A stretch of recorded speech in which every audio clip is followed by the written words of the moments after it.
సుకుమార్ గారు నమస్తే అండి. నమస్తే అండి. మేడం ఒక పాట ఉందండి. ఎంతన్నాడు ఉమ్, అంతన్నాడే గంగరాజు అని. ఓకే. ఆ పాట ఇప్పుడు ఒక వ్యక్తికి బాగా అతికినట్టు సరిపోద్దండి. ఏంటంటే ఈయన అయన్ రాండ్ అన్నాడు, రాము ఇజం అన్నాడు, the truth, one and only RGV Ram Gopal Varma, మన కర్మ. బిల్డప్ బాబాయ్ పర్ఫెక్ట్గా అతికిపోద్దండి ఇంక. బిల్డప్ బాబాయ్ నేను డానులతో ముచ్చటిచ్చానన్నాడు. టెర్రరిస్టులు బొంబాయిలో అటాక్ చేసి టక్మని వెళ్ళిపోయాడు. ఆన్లైన్లో పట్టుకుని బాలీవుడ్లో రకరకాల ఫీట్లు చేసిన ఈ బిల్డప్ బాబాయ్ ఇప్పుడు దాక్కున్నాడండి. జస్ట్ ఏం లేదు, పోలీస్ కేసు పెడితే వచ్చి వాళ్ళు 41A నోటీస్ కూడా ఇచ్చారు పాపం. మరి గతంలో లాగా ఎత్తుకొచ్చేయడం కాదు కదా. చెప్పండి మేడం, మీరు కూడా ఈ బిల్డప్ బాబాయ్, ఈ నయా బిల్డప్ బాబాయ్తో మీరు వర్క్ చేశారు కూడా కదా, కొన్ని కొన్ని డిబేట్స్లో వాటిల్లో కలిశారు కూడా కొన్ని కొన్ని వాటికి. అసలు ఏంటి ఈ వ్యక్తి నైజం ఏంటి, కొంచెం క్లుప్తంగా చెప్పండి మా వాళ్ళకి. ఏముందండి, తెలివైన వాడు. మామూలుగా మన బైబిల్లో ఒకటి ఉంటది, దారి తప్పిన గొర్రె అని ఉంటది. అయితే ఉమ్, మామూలుగా నేను దారి తప్పిన గొర్రె కంటే కూడా మతి తప్పిన గొర్రె అన్నగాని మతి ఎక్కువైన గొర్రె అంట. మేధావికి ఆవల మతి భ్రమణం అని ఒక మాట ఉంది, ఒక సేయింగ్ ఉంది. అంటే తెలివి బాగా బాగా బాగా ఎక్కువైపోతే వాళ్ళకి మతి భ్రమణం వస్తుందంట. అంటే మతి భ్రమణానికి మ్, మతి ఆ, ఆ, మేధావితనానికి మధ్యలో ఒక ఒక సన్నని గీత ఉంటది. మామూలు వాళ్ళకి ఎవ్వరు అక్కడ దాకా వెళ్ళరు, ఎక్కడో ఒక చోట స్టాప్ అయిపోతుంటారు. పాపం కొంతమందికి విధివశాత్తు శాపవశాత్తు లేదు అనుకుంటే ఇప్పుడు ఓవర్ఫ్లో అయిపోవటం వల్ల కావచ్చు, ఏదైనా కానీ ఈ మేధావి తనం ఎక్కువైపోయి మతి భ్రమణానికి వెళ్ళిపోతారు. వెళ్ళిపోయి వీళ్ళు అక్కడ ఊగిసలాడుతూ ఉంటారు అనమాట. ఈ ఊగిసలాడే వాళ్ళు కొంతమంది ప్రపంచంలో నోబెల్ ప్రైజులు కూడా పొందిన వాళ్ళు ఉన్నారు. నేనేమి దాన్ని తక్కువ చేసి మాట్లాడట్లా. కాకపోతే చాలా మంది నేరస్తులుగా, మోసకారులుగా, హింసావాదులుగా, అలాగే ఆ చట్టంతో చెలగాటం ఆడేవాళ్ళుగా తయారవుతారు కొంతమంది. అంటే వీళ్ళు యాంటీ సోషల్ పర్సనాలిటీస్ అన్నమాట. కొంతమంది యాంటీ సోషల్ పర్సనాలిటీస్ వల్ల వాళ్ళకి మాత్రమే నష్టం అవుతుంది. వాళ్ళ పరిధిలో ఎవరో ఇద్దరికో ముగ్గురుకో లేదా ఒక 10 మందినో ప్రభావితం చేస్తారు వాళ్ళు.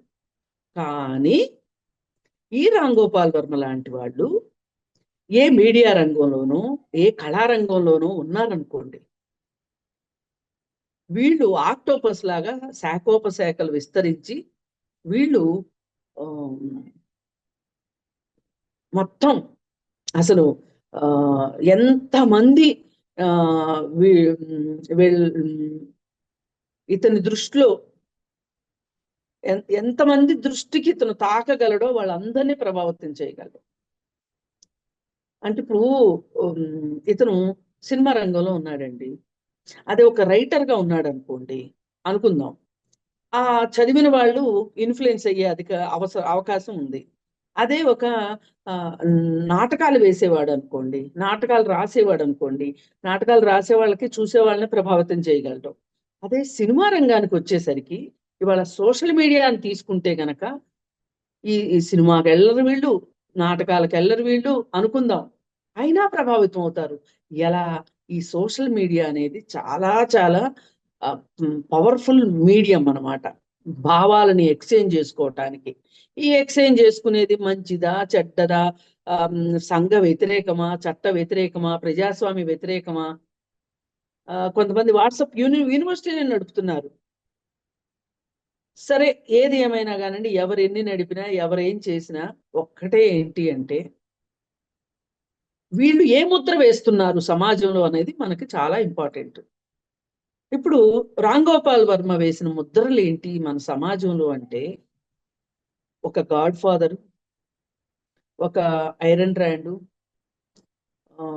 ఒక వాళ్ళు ఒక వీళ్ళు, పైగా అతని తెలివి ఎలా ఉంటదంటే, అతని బుర్రలో పుట్టిన చచ్చుపుచ్చు ఆలోచనైనా ఎవరో ఒక విదేశీయుడి పుస్తకంలో ఉంది అని చెప్తే మన వాళ్ళందరూ తలాడించే రకాల్లాగా అవునా ఆ, ఉమ్, అని మాట్లాడుకునే టైప్ లో రామ్ గోపాల్ వర్మ తన చుట్టూ ఉన్న ప్రపంచాన్ని సిద్ధం చేశాడు. ఈ సిద్ధం చేసిన తర్వాత ఏమి వడ్డిస్తున్నాడు అంటే, సినిమాల రూపంలో మొదట్లో ఏ కొత్త దర్శకుడికైనా ఫ్రెష్ ఐడియాస్ వస్తాయి, మంచి సినిమాలు తీస్తారు.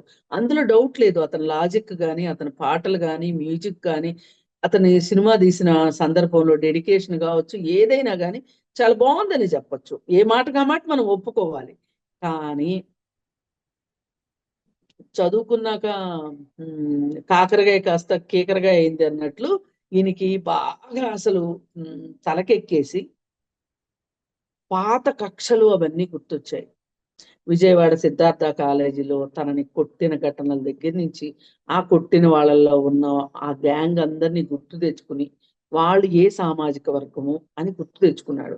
గుర్తు తెచ్చుకొని మనసులో ఒక మూల స్టోర్ చేసి పెట్టుకున్నాడు. ఒక ఏమంటాం మన మైండ్ లో ఒక దాని ఒక కంపార్ట్మెంట్ లో పెట్టేసేసుకుని ప్రశాంతంగా సినిమాలు తీసుకుంటా ఉన్నాడు.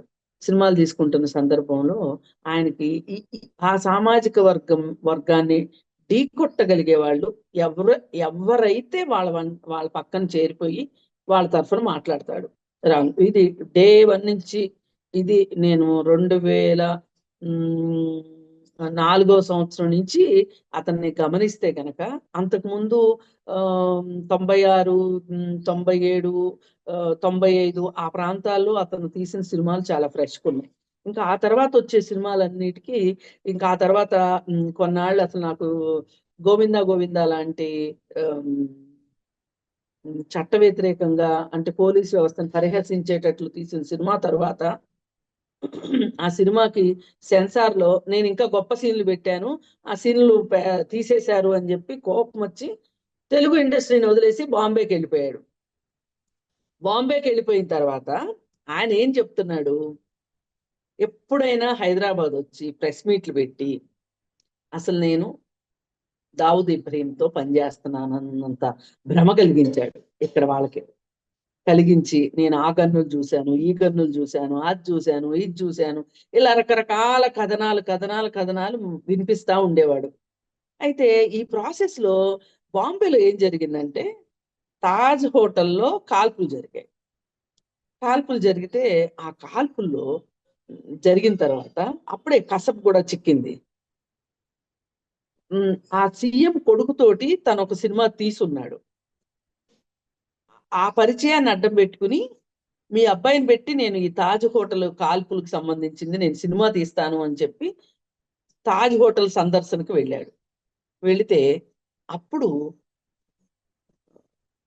పోలీసు వాళ్ళు చట్టం బాగా ఫైర్ అయ్యి అతనికి ముఖ్యమంత్రి పదవి పోయింది. మనోడి దెబ్బకి మామూలు దెబ్బ కాదు. మన రోజాని ఐరన్ లెగ్ అంటారు కానీ ఈయనకి ఐరన్ ఐస్ అనమాట ఇతను. ఈ ఐరన్ ఐస్ తోటి ఆ తాజ్ హోటల్ చూడటానికి వెళ్ళాడు. తీసుకెళ్లేందుకు గానీ ఆయనకి ముఖ్యమంత్రి పదవి పోయింది. సినిమా గోవిందా అయిపోయింది. ఇక ఆ తర్వాత అక్కడ అలా జరిగేసరికి అక్కడ మొహం జల్లక అటు చేసి ఇటు చేసి మళ్ళీ ఆంధ్ర మీద పడ్డాడు. ఆంధ్ర మీద పడి అదే సందర్భంలో మనకి చంద్రబాబు నాయుడుకి వైఎస్ రాజశేఖర రెడ్డి గారికి ఇద్దరికి హోరాహోరీ నడుస్తా ఉంది. ఆ సందర్భంలో కొన్ని ఫ్యాక్షన్ సినిమాలు పరిటాల రవికి వ్యతిరేకంగా, తెలుగుదేశం పార్టీకి వ్యతిరేకంగా, వైఎస్ రాజశేఖర రెడ్డికి అప్పుడు ఆయన ఉండగా ఎవ్వరు ధైర్యం చేయలా నువ్వు రెడ్డివి కాదు అని. ఆయనకి అనుకూలంగానే అందరూ నడుచుకునేవాళ్ళు. ఆ సందర్భంగా ఫ్యాక్షన్ సినిమాలు, విజయవాడలో దేవినేని నెహ్రూ మీద సినిమాలు, ఇలా రకరకాల సినిమాలు తీశాడు. ఈ రకరకాల సినిమాల్లో కొట్టొచ్చినట్టు కనిపించింది ఏంటి అంటే, ఒక సామాజిక వర్గం మీద వ్యతిరేకత. ఈ సామాజిక వర్గానికి వ్యతిరేకంగా ఏ సామాజిక వర్గం ఉన్నా వాళ్ళ భుజాన్ని వేసుకోవటం, ఒక పక్క రెడ్డి సామాజిక వర్గాన్ని, ఒక పక్క కాపు సామాజిక వర్గాన్ని ఆ చేయడం, ఇవన్నీ చేశాడు. చేసి సినిమాలు తీశాడు. ఏం చేసినా సరే చంద్రబాబు నాయుడుకి వ్యతిరేకంగా జరగాలి. అది కుట్రగా చేస్తాడా, లేకపోతే నన్ను సబ్జెక్ట్ డిమాండ్ చేసిందంటాడా అనేది ఇక్కడ ప్రశ్న కాదు. కేవలం చంద్రబాబు నాయుడు వ్యతిరేకంగా తీశాడు. ఆఖరికి ఎంత సాహసం చేశాడంటే, ప్రపంచం అంతా లక్ష్మీ పార్వతి ఏం చేసింది తెలిసిన తర్వాత కూడా లక్ష్మీ పార్వతికి పెద్దపేటేసి సినిమా తీశాడంటే ఇక అతని ధైర్యాన్ని మట్టుకు మనం ఇది గుండెలు తీసిన బంట్లు అంటారే, అట్లాంటి వాళ్ళకి, లేకపోతే పిచ్చోడి చేతిలో రాయి లాంటి వాళ్ళకు సాధ్యమవుతుంది తప్పితే మామూలు వాళ్ళకి సాధ్యం కాదు. పైగా ఆ తీయడం కూడా అసలు ఎంత అందమైన ఎన్టీఆర్ అండి.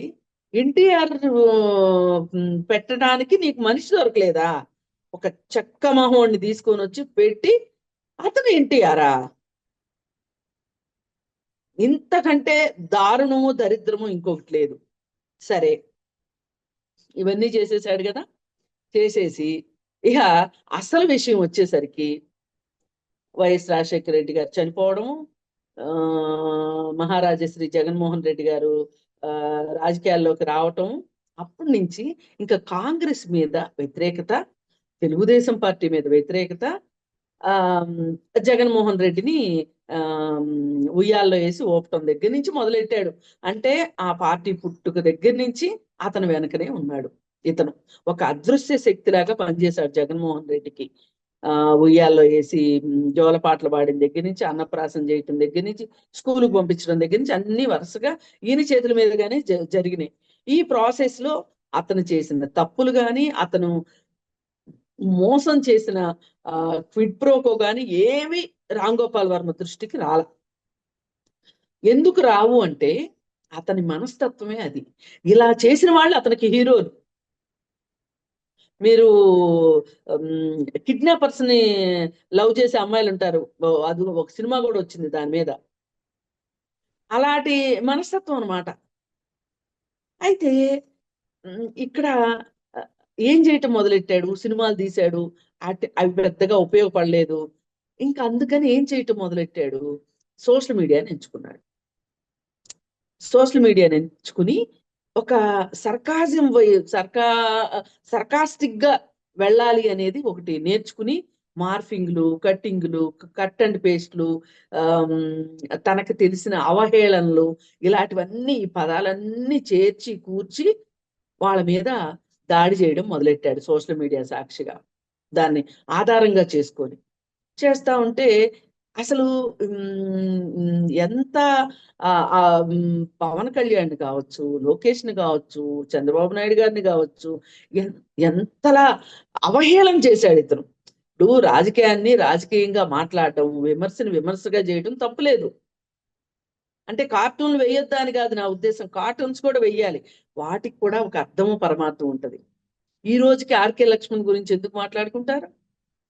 మరి కార్టూన్లు వేస్తే తప్పుగా? ఇతని దృష్టి ప్రకారం చూస్తే కాదు కదా. మరి ఇప్పుడు మనం ఇతను ఎందుకు ఇలా మాట్లాడుతున్నాం? ఎందుకంటే ఒక్కరిని మాత్రమే ఉద్దేశించి చేస్తాడు, ఒక్కరి వెల్ఫేర్ కోసమే చేస్తాడు. అది ఒక నిందితుడి తరఫున, ఒక నేరస్తుడి తరఫున, ఒక నేర మనస్తత్వం ఉన్న వ్యక్తిని ఆరాధిస్తున్నాడు అంటే రామ్ గోపాల్ వర్మ సైకాలజీని మనం చాలా తక్కువగా అంచనా వేయడానికి వీల్లేదు. ఇంకా మరి పైగా వ్యవహారం తక్కువ ఉన్నప్పుడు బిల్డప్ ఎక్కువ ఉంటది అన్నట్లు ఈయన రామ్ గోపాల్ వర్మ అంత పిరికివాడు ఎవ్వరూ లేరు. ఆయన ధైర్యవంతుడని చెప్పుకుంటాడు తప్పితే అంత పిరికివాడు ఇంకొకడు లేడు. నిజంగా అతను ధైర్యవంతుడైతే వాళ్ళకిలాగా నేను కులాల పేర్లు పెట్టి ఒక అమ్మకి అబ్బకి పుడితే, ఆకలంలోనే పుడితే, అట్లాంటి చెత్త సామీప్యాలు తీసుకురాను గాని, నువ్వు ఒక చట్టాన్ని గౌరవించే మనిషివైతే, నువ్వు గౌరవించమని తెలుసు, కానీ నువ్వు ధైర్యవంతుడు అయ్యి ఉంటే గనక నువ్వు రా ముందుకి. ఏంటి నువ్వు పోలీసులకి వాట్సాప్ మెసేజ్లు పెట్టడం ఏంటి నాకు అర్థం కాదు. పోలీసులు పెడతారు నీకు వాట్సాప్ మెసేజ్, నువ్వు కాదు పెట్టాల్సింది. నువ్వు మొత్తం తిరగాబార్లా వేసి మాట్లాడుతున్నావు. నీ బుద్ధి ఇక్కడన్నా మానుకో. ఇప్పుడు సినిమాలు తీసి జనాల మీద వదిలేవంటే అది వాళ్ళ కర్మ, చూస్తారా చూడరా వాళ్ళ ఇష్టం. కానీ పోలీస్ వ్యవస్థ అలా ఉండదు నాన్న. నువ్వు ఖచ్చితంగా నువ్వు చేయాల్సింది ఏంటంటే వాళ్ళు పిలిచినప్పుడు వెళ్ళాల్సింది, వెళ్ళకుండా వాళ్ళకే మా వాట్సాప్ మెసేజ్లు పెట్టి నాకు టైం కావాలని అడగటం, కోర్టుకి వెళ్ళటం, కోర్టు మొట్టికాయలు వేయటం. నువ్వు ముందు అరెస్ట్ అవ్వు. నువ్వు అసలు అరెస్టే అవ్వకోకుండా అసలు నువ్వు విచారణకే అసలు నిన్ను పిలుస్తుందే అరెస్ట్ చేయడానికి అన్నట్లుగా నువ్వు ఎందుకు అనుకుంటున్నావు? నువ్వు బెయిల్ గురించి ఎందుకు అడుగుతావు? నువ్వు క్వాష్ కోసం కదా వచ్చావు. క్వాష్ తీసుకో, మేము ఇస్తే, ఇవ్వకపోతే వెళ్ళు. అంతేగాని బెయిల్ ఎట్లా అడుగుతావు అంటే అప్పుడు తెలివి వచ్చింది మనోడికి. మరి లాయర్లు ఎంత గొప్ప లాయర్లు మనకు తెలియదు కానీ అప్పుడు మళ్ళీ బెయిల్ కేసుకున్నాడు. ఇలా కాలయాపన చేస్తూ ఇక్కడ ఉన్నాడు అక్కడ ఉన్నాడు అనుకోవటము, ఈ సోషల్ మీడియాలో వచ్చే వార్తలన్నీ చూస్తూ అతను ఎంజాయ్ చేస్తున్నాడు ఒక రకంగా. పాపం ఖైదీల గురించి అంటుంటారు ఎవరైనా, సర్వ సౌఖ్యాలు అనుభవిస్తారు, పని పాట లేకుండా తింటారు కూర్చుంటారు అని. అది ఒట్టి మాట. జైల్లో కూడా చాలా మంది పని చేసుకుంటారు, పని చేయింది వాళ్ళకి ఏం తిండి పెట్టరు. అయితే మనోడు చక్కగా ఆళ్ళ ఫామ్ హౌస్ లోను వీళ్ళ ఫామ్ హౌస్ లోను ఉంటున్నట్టుగా ఉండి, ఇప్పుడు రేపు పొద్దున ఎవరెవరైతే ఆశ్రయం ఇచ్చారో అందరూ వస్తారు బయటికి, వాళ్ళందరినీ వేస్తారు లోపల. ఇప్పుడు ఒక నేరానికి సహకరించిన వాళ్ళు కూడా అయ్యో మాకు తెలియదు అంటానికి లేదు. ఇంత మీడియాలో వచ్చాక తెలియదంటే కుదరదు కదా. ఇప్పుడు ఇతను ఎక్కడైతే ఉన్నాడో వాళ్ళకి కూడా వాళ్ళ సమాధానం చెప్పుకోవాల్సి వస్తారు. ఇప్పుడు ఈయన మునుగుతా పక్కన కూడా ముంచుతున్నాడు. ఆ మనస్తత్వమే అది.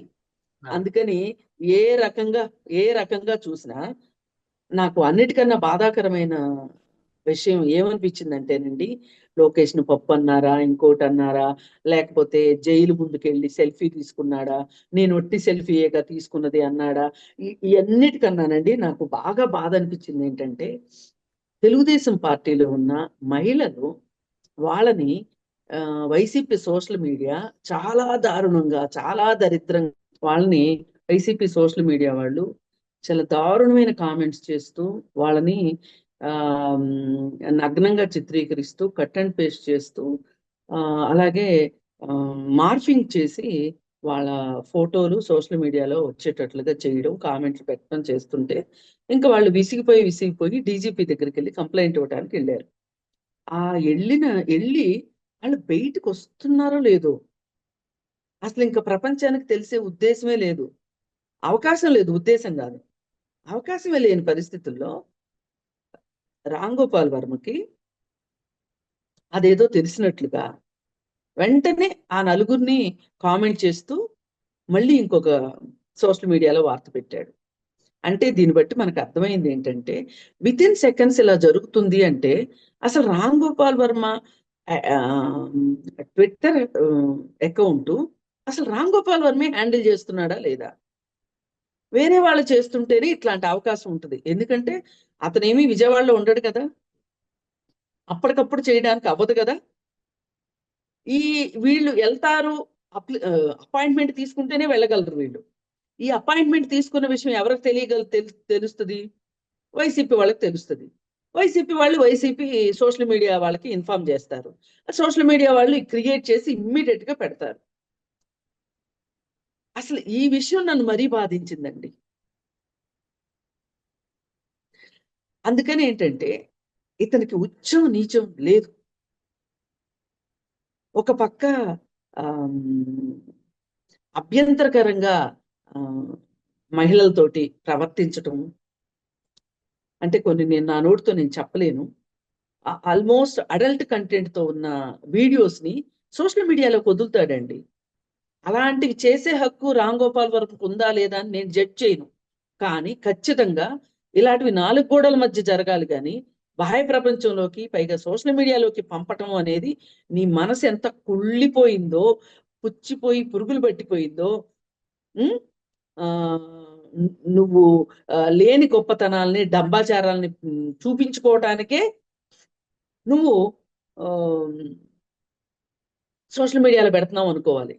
నువ్వు తిరుగు, నువ్వు స్నేహం చేసుకో, డాన్స్లు వేసుకో, అమ్మాయిలతో కలిసి మందు కొట్టుకో, అది నీ ప్రైవేట్ వ్యవహారం.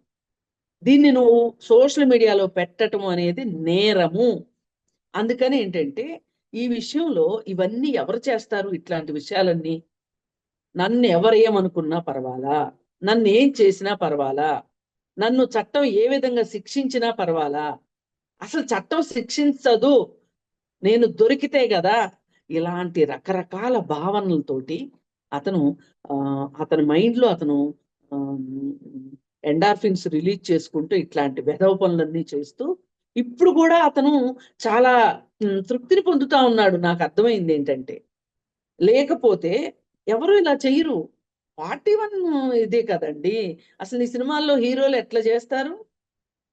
పైగాను అసలు టెర్రరిస్టుల మీదకి గన్ను తీసుకుని వెళ్ళే రకాన్ని అనుకుంటున్నారు అందరు ఇక్కడ ఆంధ్రాలో, తెలంగాణలో. అలాంటిది నువ్వేంటి ఒక చిన్న పోలీస్ స్టేషన్కి, ప్రకాశం జిల్లాలో ఉన్న ఒక చిన్న పోలీస్ స్టేషన్కి వెళ్ళడానికి నువ్వు ఇంత భయపడుతున్నావంటే, అంటే ఒక మనిషిలో ఇద్దరు మనుషులు ఉంటారని విన్నాము, 10 మంది ఉంటారని విన్నాము. నీ మనుషుల్లో ఎంతమంది మనుషులు ఉన్నారో తెలియదు. నువ్వెంత గందరగోళం పడి ప్రపంచానికి గందరగోళం చేయాలని చూస్తున్నావో తెలుసు. పైగా నీ చీటీ ఎలా చిరిగిందంటే, సాక్షాత్తు జగన్మోహన్ రెడ్డి, రామ్ గోపాల్ వర్మ, బూత్ సినిమాలు తీసుకునే రామ్ గోపాల్ వర్మతో మాకేం పని, అసలు మా పార్టీకి ఏం సంబంధం అని స్టేట్మెంట్ ఇచ్చే స్థాయి నీది. అది గుర్తుపెట్టుకో. ఆ స్థాయికి నువ్వు పడిపోయావు. నువ్వు తెచ్చుకున్నావు ఇదంతా. చేతులారా కొరివితో తలకోక్కున్నావు. ఒక ఐఏఎస్ ఆఫీసర్ని, ఐపీఎస్ ఆఫీసర్ని, ఆ చట్టాన్ని బురుడి కొట్టించిన జగన్మోహన్ రెడ్డి నిన్ను ఈ మాట అనడం ఎంతసేపు? చాలా సింపుల్ గా అంటాడు. అందుకని నీ స్థాయి ఏంటో చెప్పాడు కదా బూత్ సినిమాలని. ఇక్కడ నీకు ప్లాట్ఫామ్ అయిపోయింది. ఈ కేసులు ఏంటో తేలిన తర్వాత వేరే దేశంలో, థాయిలాండ్ లోను అట్లాంటి దేశాల్లో ఏమన్నా భూ సినిమాలకి అవకాశం ఉంటదేమో, సెన్సార్ లేని సినిమాలు తీసుకోగలిగిన అవకాశం ఉన్న దేశాలు కొన్ని ఉన్నాయి. ఆ దేశాలకు వెళ్ళి హాయిగా నువ్వు బ్లూ ఫిల్మ్లే చేసుకుంటావో జగన్మోహన్ రెడ్డి చెప్పినట్టు. అందుకని నీ నీ ఫైనల్ డెస్టినేషన్ అయితే అదేనే అనుకుంటున్నా. నువ్వు ధైర్యంగా వచ్చి పోలీస్ స్టేషన్కి ఒకసారి వెళ్ళి కనిపిస్తే నీ అభిమానులు మరీ చెదరించుకోకుండా ఉంటారు. ఇప్పుడు నీ అభిమానులంతా ఏ పరిస్థితికి వస్తున్నారంటే రోజు రోజుకి మేము ఆరాధించిన ఆరాధ్య దైవం పరిస్థితి ఇదా, ఏం ఒక్కసారి పోలీస్ స్టేషన్కి వెళ్తే అన్న పరిస్థితులు ఆలోచిస్తున్నారు.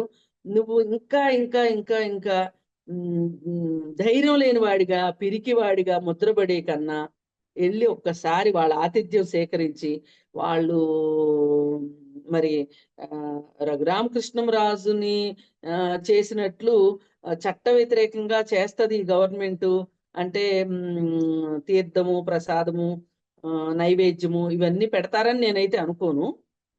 కాకపోతే ఆయనకి జరిగినంత సత్కారం అయితే నీకు జరగదు. అంతవరకు నేను, నాలాంటి వాళ్ళు గ్యారంటీ ఇస్తారు నీకు, వెళ్ళమని కోరుకుంటున్నా. ఇక ఇప్పుడు కూడా వెళ్ళకపోతే సప్త సముద్రాలు వెనకమాల దాక్కున్నా తీసుకొస్తామని జగన్మోహన్ రెడ్డి చెప్పినట్టు, అట్లాగే ఇప్పుడు వీళ్ళు కూడా తీసుకొచ్చిన తర్వాత మీరు చేసినట్టు చేయరేమో కానీ తీసుకురావటం మట్టు తీసుకొస్తారు. వాళ్ళకి అంత పని పెట్టుకోకుండా, ఎందుకంటే పోలీసులకు కూడా చాలా పనులు ఉంటాయి, వాళ్ళని ఇబ్బంది పెట్టుకోకుండా వచ్చి లొంగిపోతే బాగుండు అని చెప్పి నేను కోరుకుంటున్నా. ఇదంతా మహాజనం దగ్గర నుంచి నీకు వస్తున్న విజ్ఞప్తిగా నేను చెప్తున్నా. చూద్దాం మేడం, మరి ఆర్జీవి మన బిల్డప్ బాబాయ్ ఏం చేస్తాడో కాలం నిర్ణయిస్తుంది. ధన్యవాదాలండి.